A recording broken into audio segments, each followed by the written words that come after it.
Everyone. We'll begin today's COVID-19 press briefing with Mayor John Cooper, followed by Dr. Alex Jahangir, Chair of the Metro Board of Health and the Metro Coronavirus Task Force. This morning, we are joined by Leslie Waller, epidemiologist at the Metro Public Health Department, and Marilyn Dubree, Chief Nursing Officer at Vanderbilt University Medical Center. Director Chief William Swan of the Office of Emergency Management and Nashville Fire Department, and Dr. Michael Caldwell, Director of the Metro Public Health Department, are here with us to help answer your questions. We will now begin with Mayor John Cooper.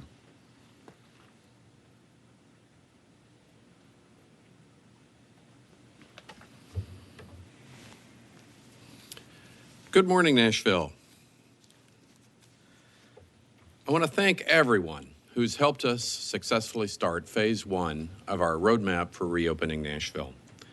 Local business owners who have taken precautions to protect their staff and customers, residents who are continuing to practice social distancing and wear face coverings when out in public, and of course, our local workers who are helping restart Nashville's economy and safely restore our city's vibrancy as we learn to live with the coronavirus. Yesterday marked day one of phase one of our roadmap, a journey that we must take as a community with a coordinated effort. As the proverb says, if you want to go fast, go alone, but if you want to go far, go together. Now, for a sustained economic reopening, we must remain united in our vigilance to slow the spread of COVID-19. We've already made significant progress to save lives and to support our frontline healthcare workers. But let's continue to practice social distancing, wear face coverings as we patronize responsible businesses, and be mindful of all necessary public health measures to keep ourselves and each other safe. Now, the COVID-19 infection rate among local healthcare workers in Davidson County is roughly 6%. Now, the International Council of Nurses has also recently announced that 6% of COVID-19 cases worldwide are among healthcare professionals. Along with first responders, our nurses and other healthcare workers willingly place themselves at the highest levels of risk, all in the name of public health. Nashville is the home to over 11,000 registered nurses and 2,000 advanced practice registered nurses who play such a vital role in providing healthcare to our patients and our community. And today, on International Nurses Day, I want to express my profound gratitude to every nurse in Davidson County who is working tirelessly on the front lines of our coronavirus response. This year's International Nurses Day celebrates our everyday healthcare heroes. On the 200th birthday of Florence Nightingale, one of the pioneers of modern-day medicine, who once said to be a fellow worker with God is the highest aspiration of which he can conceive man is capable of. Now, we are fortunate for each and every one of the nurses in our community who aspire to such greatness and for their dedication to healing and saving lives. This morning, I'd like to welcome Marilyn Dupree, Chief Nursing Officer at Vanderbilt University Medical Center, who is here to help us celebrate International Nurses Day and discuss the good work of our frontline healthcare professionals in the fight against COVID-19. Also with us this morning is Leslie Waller, epidemiologist at the Metro Public Health Department, who will present the Metro COVID-19 heat map and provide an update on the contact tracing investigations and our city's effort to address hotspots across Davidson County. As a reminder, you can visit Metro's COVID-19 website to review public health orders number 4 and 5, which are currently in effect and require all employers to perform staff health screenings, all workers on the job to wear face coverings, and businesses to post signs reminding customers to wear face coverings, among other public health measures. The toolkit for business on Metro's COVID-19 website features helpful educational resources for employers, including details on sanitization procedures, employee health screening guidelines, and more at covid19.nashville.gov. Metro's COVID-19 hotline is available weekdays from 7 a.m. to 7 p.m. at 615-862-7777. And Metro's community assessment centers are open 5 days a week, Monday through Friday, from 9 a.m. to 3 p.m. And remember, all services through the community assessment system, including COVID-19 tests, are free of charge to all Davidson County residents. I urge everyone to visit Metro's COVID-19 website, where you can contribute to the COVID-19 Response Fund or learn how to obtain direct financial, food, mental health, and social service assistance. And now I'll turn it over to Dr. Alex Jahangir, Chair of the Metro Coronavirus Task Force.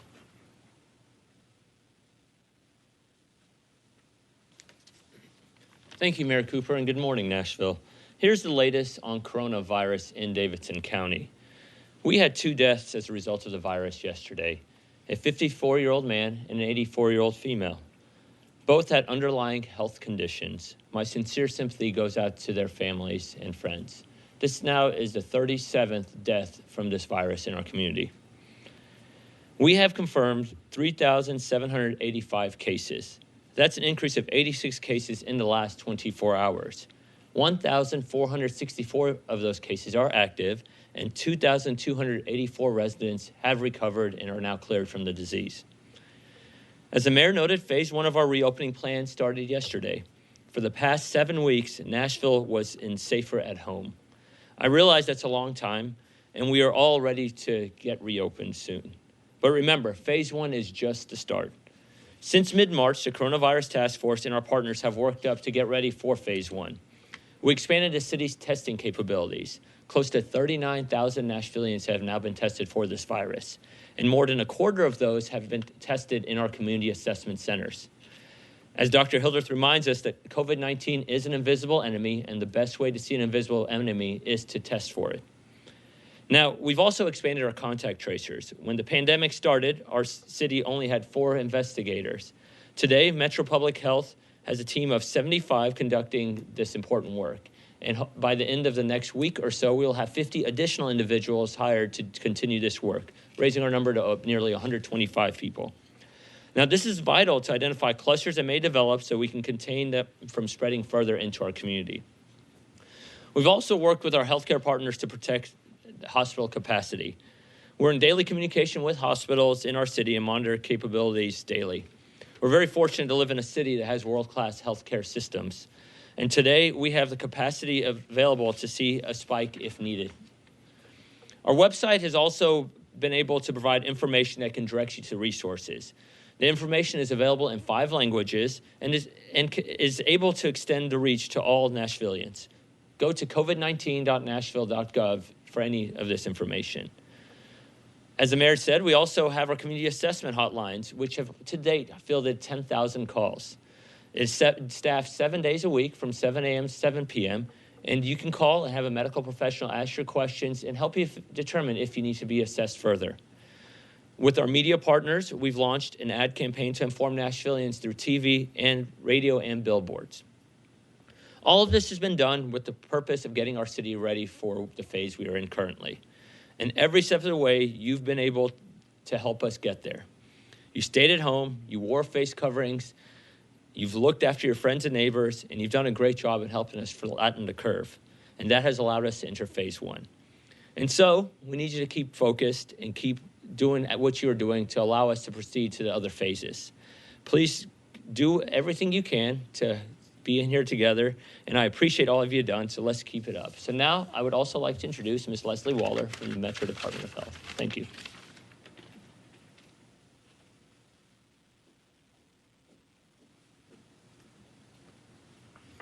Good morning. First, I want to say congratulations to everyone. While phase 1 of reopening isn't so much a celebration, it is quite a milestone. It's one we've all awaited, with or without patience, and one for which many of our neighbors have sacrificed a lot. Now is the time for measured and careful action on everyone's part. As our public health investigation team continues to see clusters of cases around the city that range in size from small to very large, I want to remind everyone that whether you like it or not, you are part of this community. As we all begin to readjust to a more looks a bit different. That's to be expected, especially as our local experience of this pandemic ebbs and flows. By this point, Most of you know that we recently had a large cluster of cases in our homeless and unstably housed population that was centered around the Rescue Mission, an organization that is a great service to this city. We've also been monitoring a growing number of cases in the northeastern part of the county, in addition to our ongoing hotspots. It bears repeating that COVID is impacting workers in industries ranging from warehousing to manufacturing to construction, and it is disproportionately impacting the workers who do not have the luxuries of an office job or the option to work from home. Our team at the health department continues to grow, and we're working every day with managers, superintendents, and cases themselves to find solutions and partnerships that address these inequities. There are some communities that are bearing the brunt of infections right now, and they often work in the industries I mentioned. And yes, there are many cases linked to household spread too, as previously mentioned. In fact, the health department's heat map that you can find on our public dashboard spatially correlates with households where there are a high number of positive cases per home. This is important in our broader response beyond cluster investigation and compounds the equity issue that we've seen arise from the COVID pandemic. As we reopen, I can't stress enough the importance of keeping our clusters in check. More clusters will happen, and if it does at your business, please don't worry. You won't be the first, and you're probably not going to be the last, and our team at the health department will guide you through the response and recovery process. Notify us as soon as your business or other setting has a case. We will work with you on infection control and action steps. We will need active participation on the part of everyone during this era where humanity learns to live with a new pathogen that is both as infectious and potentially deadly as COVID. My takeaway messages this morning are: please do not touch your face, and this includes regularly touching, adjusting, pushing, and tugging on your face mask. Please wash your hands with soap and water. Sanitize if you don't have a sink nearby. I know this isn't necessarily the cool thing to talk about, but it's been repeated for decades because it works. Social distancing and avoiding crowding is key. Don't invade personal space as a courtesy to yourself and others. And finally, wear a mask if it's appropriate for you in your current setting, like if you can't provide adequate distancing between yourself and others at times when you're doing more than just passing by. By considering our contacts, we can protect ourselves, but also our friends, family, and coworkers. So, cheers, Nashville, to a tempered week of reopening and reintroductions. If we're prudent and considerate, our city can mitigate the spread of COVID while regaining some normalcy. And now I would like to introduce Marilyn Dubree, Chief Nursing Officer at Vanderbilt University Medical Center.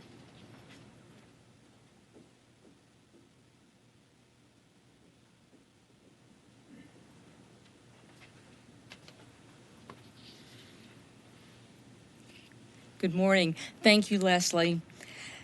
Thank you, Mayor Cooper, for establishing this proclamation today honoring nurses of Nashville on May 12th and the lighting tonight of the Korean Bridge and the courthouse in honor of our nurses. 200 years ago, Florence Nightingale was born. She's really known as the modern founder of nursing practice as we know it today. As a clinical nurse, she was one of the first individuals to use data and research to impact the care of individuals, families, and communities. And she is the basis and legacy on which we build our nursing practice today. 2020 has been designated in her honor as the Year of the Nurse and the Midwife. It really has been the Year of the Nurse as we have experienced a pandemic and throughout our country and our world. Throughout our country and our city, nurses have done what they always do. They have cared for individuals, families, and communities. They have accepted the challenge of the COVID pandemic and gone bravely with their healthcare teams into spaces that have shown their competence, their creativity, and their compassion. The generosity and acknowledgement of the Nashville community for nurses and other healthcare team members has been magnificent. The awareness of so many now, more so than ever, the contribution of our nurses is valued by our nursing community and throughout all of our healthcare community. Today and each day, it's our honor as nurses and our privilege to stand in the sacred space with individuals who face some of the most joyful times of their lives and the most tragic. We do that knowing that we are supported by a community that values us and values the health of the individuals who live here. We hope to support those individuals as they recover and ease their pain and suffering if that is not the case. Thank you all for your acknowledgement of the service of these nurses, and thank you, Mayor Cooper.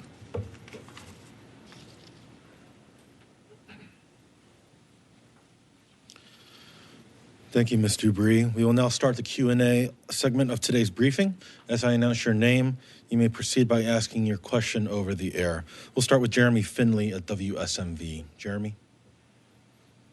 Good morning, everyone. Thanks for taking our questions. I wanted to inquire about the enforcement after the first day. I wanted to see if any fines or how many businesses were visited that may have been in violations of the city's orders. I wanted to get the specifics on that if we could.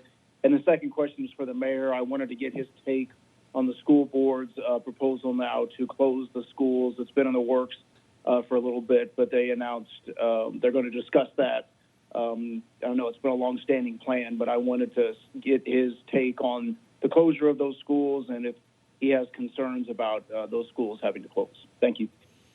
Thank you, Jeremy. We'll start with Dr. Caldwell.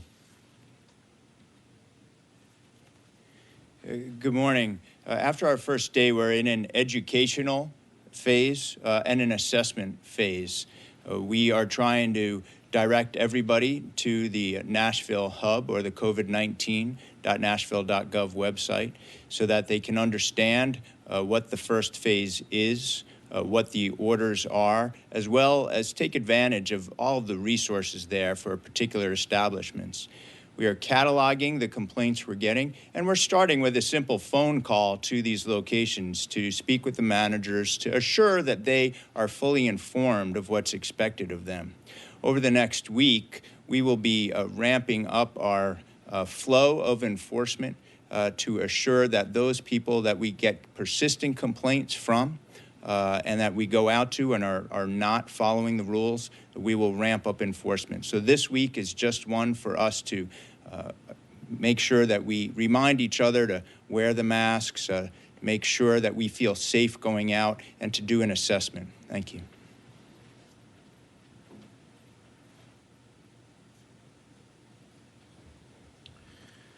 Thank you, Jeremy. I'm going to be listening in with great interest as the proposal to the school board, I suppose, is presented. Your information on that may be better than mine. I'm also going to be listening in on another subject, which is what our school system is going to need to reopen safely. And that's going to be a challenge for our community that we're committed to get done and get done right also. So there, as always, the school board has a lot of difficult and very important issues to discuss. And the reopening is also an important point that I want them to really, as I know they will be, start focusing on.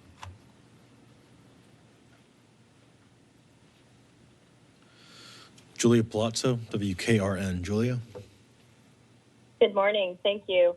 A few questions. Dr. Jahangir, can you talk more about the types of underlying health conditions that seem to be involved in the deaths you're reporting? And if you know the current number of people hospitalized and how many are from surrounding counties? And then a question for Ms. Waller. You mentioned you're monitoring a cluster of cases in the northeastern part of Davidson County. Can you talk more about that?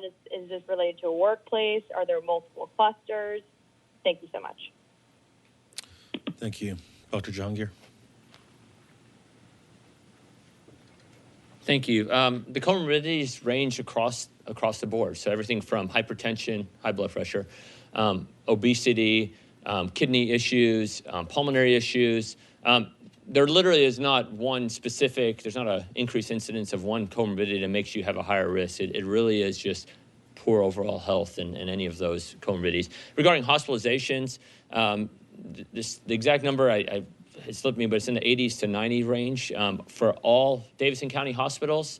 And people who are residents of anywhere, because we have many great medical systems here, and so there really is people from the region come here for care.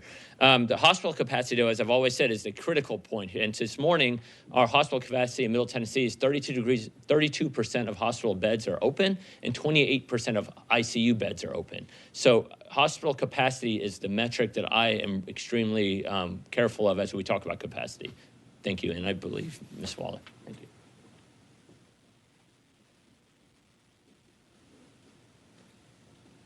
Hi there. Yep, we do have an emerging geographic cluster of cases in the northeastern part of the county, and they're not linked to one particular place of business or anything like that, but there are a couple that are of businesses where all of our cases are linked. So it just gets back to what I've said before with certain industries being more highly impacted and household spread being a key factor as well.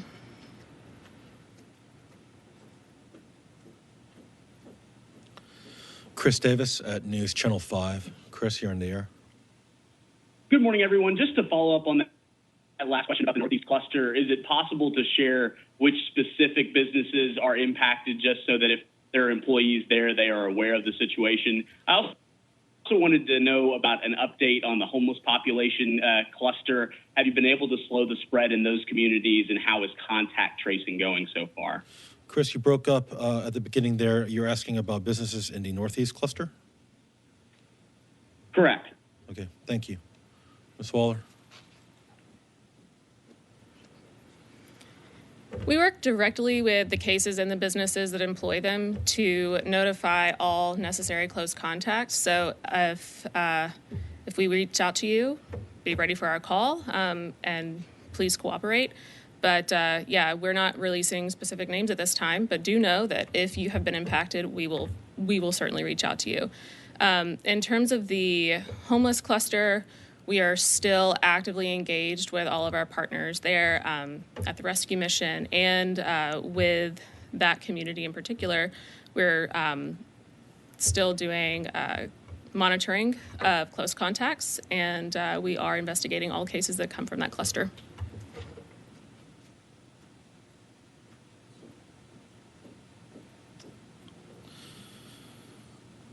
We've addressed all the media questions in the WebEx queue this morning. I'd like to thank Ms. Leslie Waller and Ms. Marilyn Dubree for participating in today's press briefing. The next COVID-19 press briefing will take place on Thursday, May 14th at 9:30 in the morning. A recording of this event will be made available later this afternoon. Thank you for joining us. This concludes today's Metro COVID-19 press briefing.